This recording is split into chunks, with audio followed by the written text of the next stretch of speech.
Pick up any history textbook about World War I and you will find the same story. An archduke was shot in Sarajevo.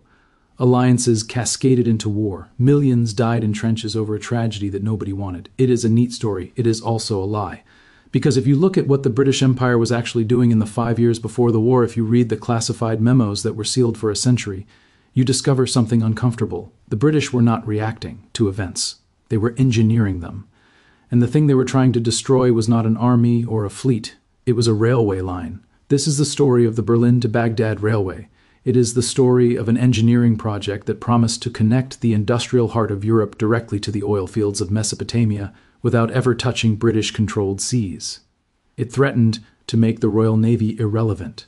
It threatened to end British dominance of global trade, and so the British Empire made a decision. They would rather set the world on fire than let that train reach its destination. This is the story of how infrastructure became a weapon, and how the decision to destroy one railway carved the borders of the Middle East, created the oil wars of the 20th century, and set the template for every superpower conflict since. To understand why a train could trigger a world war, you need to understand the geography of British power in 1900. The British Empire was the largest in human history, but it had a fundamental weakness. It was a naval empire. British power flowed through shipping lanes. The most important shipping lane of all was the route to India. British ships had to sail from London around the coast of Africa, through the Suez Canal in Egypt, across the Indian Ocean to Bombay and Calcutta. This route was 15,000 kilometers. It took weeks, and every kilometer of it was controlled by the Royal Navy. The Suez Canal was the crown jewel. Britain had seized control of it in 1882 by invading Egypt. As long as they held Suez, they controlled the gateway to Asia. Any merchant from Germany or Russia or France who wanted to trade with India or China had to pass through a British checkpoint. They had to pay British fees. They had to follow British rules. The Suez Canal was not just a waterway. It was a toll booth, and the toll funded the entire empire. But in the heart of Europe, something was changing. Germany had unified in 1871. In just 30 years, it had transformed from a collection of kingdoms into an industrial superpower. German factories were producing more steel than Britain. German chemists were inventing fertilizers and dyes that revolutionized agriculture and manufacturing. German universities were the best in the world. But Germany had a problem that made all of this power meaningless. Geography. Germany was landlocked at the center of Europe. It had no colonies to provide cheap resources, and most critically, it had no navy that could challenge the British blockade of global trade. Germany was a giant in a cage, and the British held the key. At the same time, to the southeast, the Ottoman Empire was dying. For 400 years, the Ottomans had ruled from Vienna to Yemen. But by 1900, they were known across Europe as the sick man. The empire had lost wars to Russia. It had lost territory in the Balkans. The army was equipped with outdated weapons. But the worst crisis was financial. The Ottoman government had borrowed heavily from British and French banks to modernize. By 1881, they could no longer make the payments. They defaulted. And the European creditors imposed a solution that was unique in history. They created the Ottoman Public Debt Administration. This was a corporation run by European bankers that had the legal authority to collect taxes directly from Ottoman citizens. If a farmer in Anatolia sold wheat, if a merchant in Damascus sold silk, the revenue did not go to the Sultan. It went to a vault in London or Paris to pay interest on the debt. The Ottoman Empire was a sovereign state in name only. Its economy was owned by foreign banks. The Sultan at this time was Abdul Hamid II. He was a paranoid man who lived in fear of assassination, but he was also shrewd. He understood that his empire was being hollowed out by debt. He needed infrastructure to defend his borders and move his army quickly. But he knew that if he asked the British or French to build it, they would use it to tighten their control. This is where German ambition and Ottoman desperation collided. In 1898, Kaiser Wilhelm II of Germany visited Istanbul. He was received with enormous ceremony. And in private meetings with the Sultan, he proposed an idea that would change the world. Germany would finance and build a railway. It would start in Berlin, cross through the Balkans into Turkey, continue across Anatolia, and terminate in Baghdad on the edge of the Persian Gulf. The railway would be over 3,000 kilometers long. It would blast through mountains and cross deserts. But if it succeeded, it would do something no infrastructure project had ever done. It would create a land bridge between Europe and Asia that bypassed British sea power entirely. A train loaded with German steel could leave Berlin and arrive in Baghdad in 5 days. No British warship could stop it. No Suez Canal toll would be paid. The geometry of global power would shift. For Germany, this was the key to breaking out of their cage. For the Sultan, it was a lifeline. It would allow him to move troops from Istanbul to the Arabian deserts in days instead of months. It would modernize his empire using German money instead of British debt. In 1899, construction began. Deutsche Bank, the massive German financial institution, led the financing. German engineers arrived in Turkey with blueprints and dynamite. They began blasting tunnels through the Taurus Mountains. They laid track across the Anatolian plateau. As the railway crept east, something began to happen in London. Panic. The British establishment looked at the map and saw a dagger pointed at the heart of their empire. If the railway reached Baghdad, German goods could flood into Persia and threaten India. German influence would replace British influence across the Middle East. But there was something even more terrifying: oil. At the turn of the century, the world was transitioning from coal to oil. The British Royal Navy was converting its fleet from coal-fired engines to oil-fired engines. Oil was more efficient. It allowed ships to travel faster and stay at sea longer. Admiral Jackie Fisher, the head of the Navy, famously declared that oil was the future and Britain had to control it or die. But Britain had almost no oil on its own territory. It relied on imports from Persia and the United States. And then geologists made a discovery that changed everything. The land that the Baghdad Railway would pass through, the region called Mesopotamia, modern-day Iraq, was sitting on some of the largest oil reserves on Earth. The German contracts for the railway included mineral rights for 20 kilometers on either side of the tracks.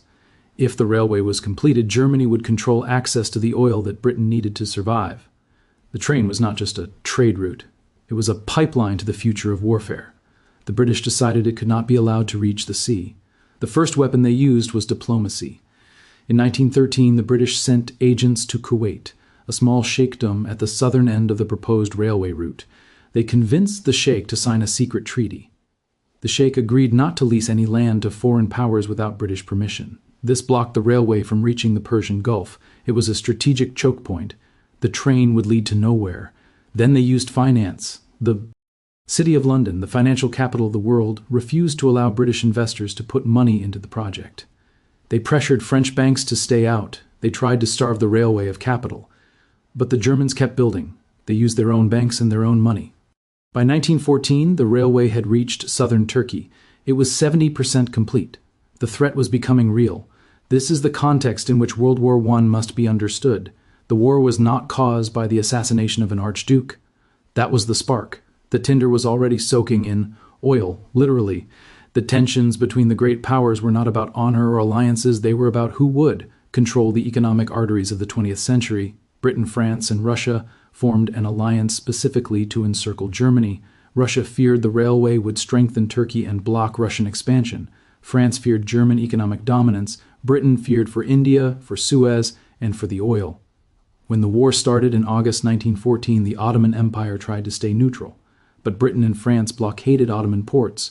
They demanded the empire break its contracts with Germany. The Ottomans had no choice. They joined the war on Germany's side in November 1914.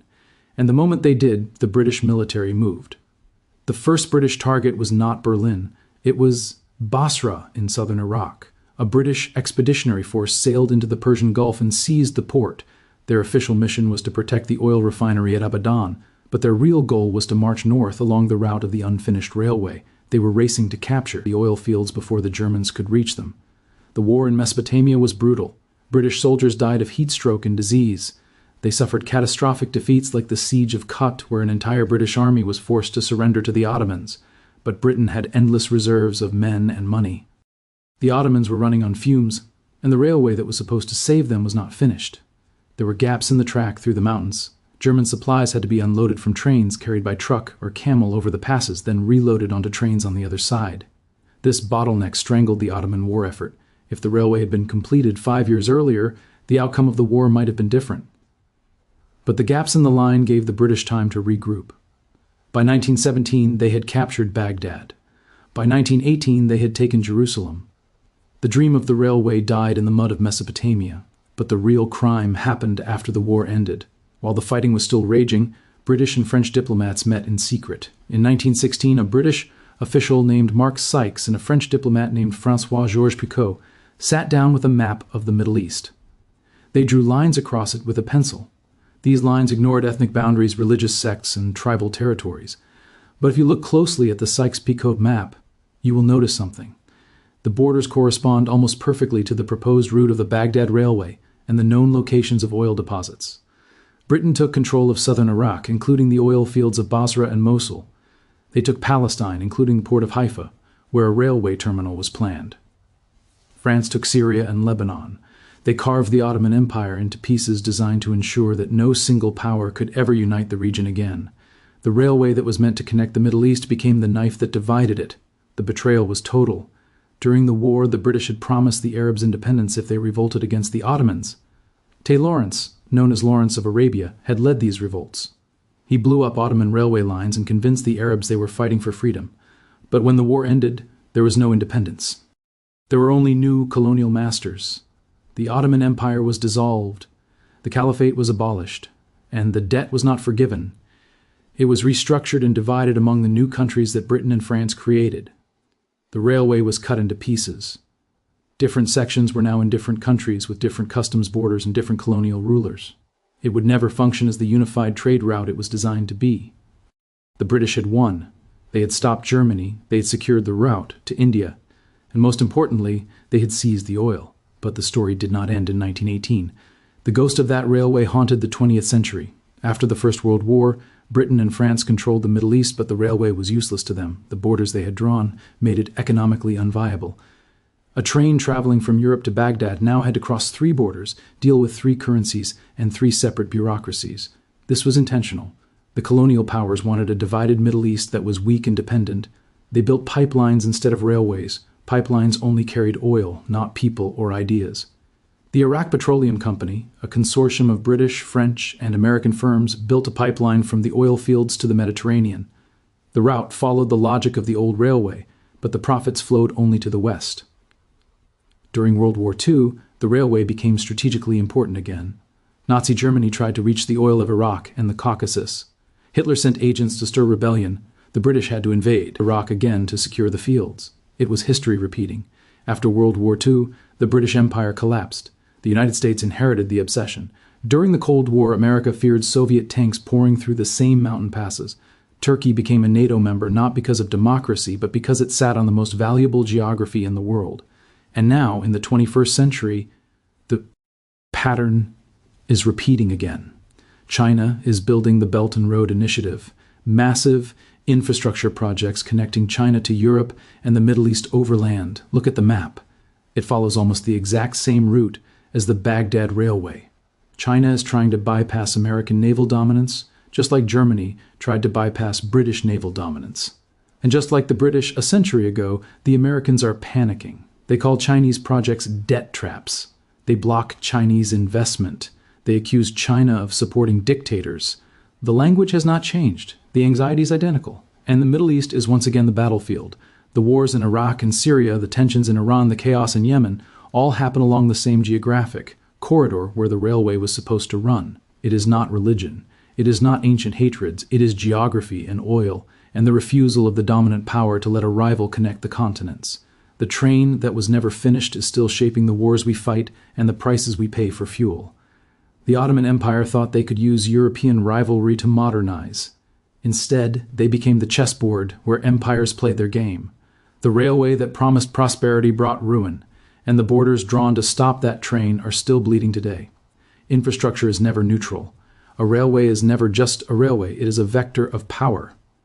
And the empire that rules will burn the world before it lets a rival draw a new line on the map.